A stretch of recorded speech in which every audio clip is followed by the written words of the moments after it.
This rig is becoming more popular every single day. It's the Dropshot rig, and if you're here because you like catching bass, this thing is going to perform for you. So I'm going to show you how to fish it, where to fish it, when to fish it, and what gear to fish it with. Let's go. Welcome to Wendell Fishing. My name's Daren, and first let's start with the rigging. You're going to need a few things in order to get this thing rigged up. First, on the hook, you're going to need a 1 or 1/0 octopus hook, and you're also going to need a 1/8 ounce weight. Now I usually use cylinder weights, but I just used my last one and lost it, and so I had a few split shots. I put that on the end of it and it's working just fine, so got to work with what you got. So I need to order some more of those cylinder weights. There's a couple different options out there. If you see the ball weights, not a big fan. I get those caught up a lot, and so with the low profile of the cylinder weight, you're not gonna, as you're dragging that along the bottom, you're not gonna get it caught up as much. All right, for the line, you're gonna wanna use around 6 to 8 pound fluorocarbon. Remember, this is the finesse presentation. You want low visibility,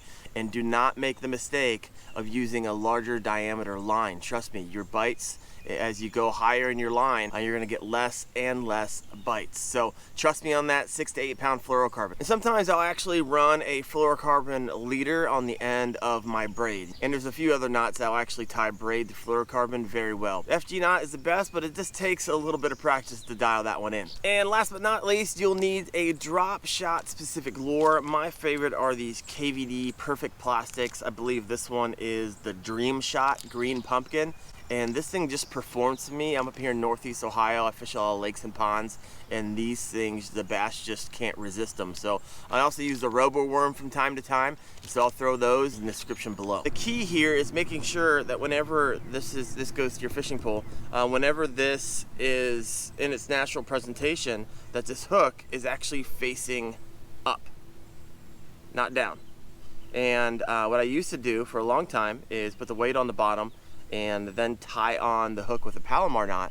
And the problem with that is that a lot of times it's really hard to dial in and make sure that the hook, when you're done tying that knot, is facing up. So now I do it a bit differently. I'll actually put the hook on first facing up, and then you will make a loop with your line. And I'm going to show you in a close-up here. Make a loop with your line and basically take your hook and wrap it around and put it through that loop 5 times. Moisten the line, and then slowly tighten that together, and boom, you have a knot on your line that'll keep that hook facing up. And that's where you want it, because you want to set the hook in the roof of the mouth, keep that fish pinned in, and your hookup ratio is going to increase if that hook is facing up. So don't forget this part.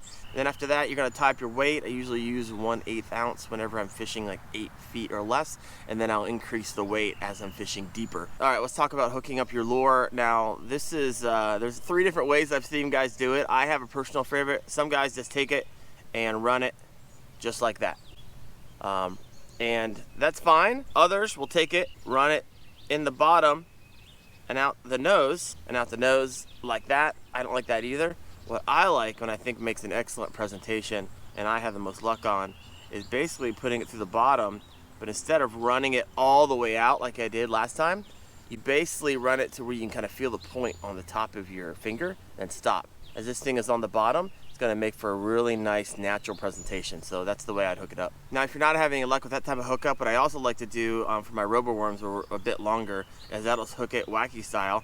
You know me, if I can introduce the Wacky style to any type of lure, I will, because I love the Wacky style fishing, and man, you will catch some fish if you rig it up in the center.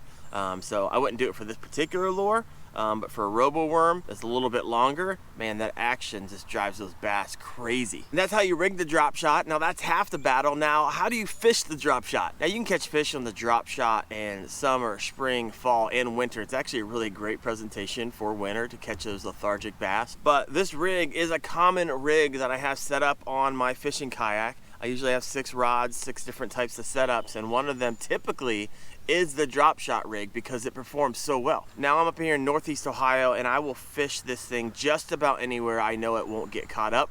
And so I'm gonna find those, I look for ledges that I know are there. I find on my electronics. I'm gonna look for those deep weed lines if I can find those. I usually will throw these next to lily pad line and see what I can pick up there. Basically any place that I know this exposed hook is not gonna get caught up on, I will fish the drop shot. Now, electronics are going to help you out a whole lot when fishing deeper water to locate those stumps, those roads, those deep shelves, those rock piles, that structure that bass hold up on, which is perfect for drop shotting. So how do you fish the drop shot? There's a variety of different ways, and a lot of people, what they'll do is they'll just throw this out and they'll pop the weight along the bottom, and sometimes that will catch fish, but that's not by design how you fish this thing. The design of how you fish the drop shot is that you kind of move the semi-slack line and make this thing dance along the bottoms. So it's a really slow presentation, finesse presentation for those bass, especially like this morning. I couldn't catch them on the Ned rig, couldn't catch them on the Wacky rig, couldn't catch them on the Whopper Popper. It wasn't until I brought out this finesse rig, the drop shot rig, that I start picking up bass this morning. So there's obviously a weight on the bottom, so when you throw this out, you're gonna want to let it sink to the bottom, but from that point out,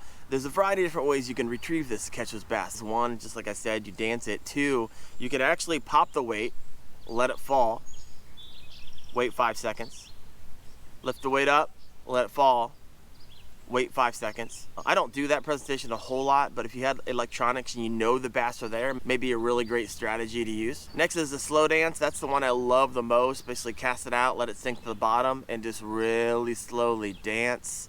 I mean, we're not trying to create a techno party here. I mean, just do a slow dance. Kind of brutally so. I'm kind of a power fisher, and so to fish something really slow like that, it's kind of painful, but man, it just works. Some people fish cover with this. Basically throw it out when you hit that cover, stop, and then you slowly dance it. So that's another way to fish the drop shot rig. And the other one is, if you're not having any luck with those, drag it. So throw it out, drag it, pause.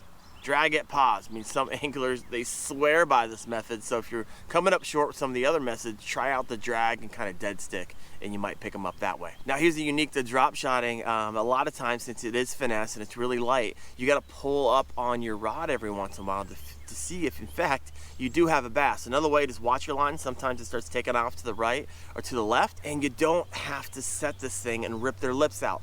With a drop shot rig, if you have it set up correctly with the hook up, all you have to do is lift up on your pole, and you usually will hook set them in the roof of their mouth. So it's not like when you're fishing a jig, you feel a bite and you try to set that hook as hard as you can. With the drop shot, real easy, gently up, and you will have them hooked. Dial this lure in, and I promise you, you will have a new favorite way of fishing. Hey guys, thanks for watching. See ya. Bye.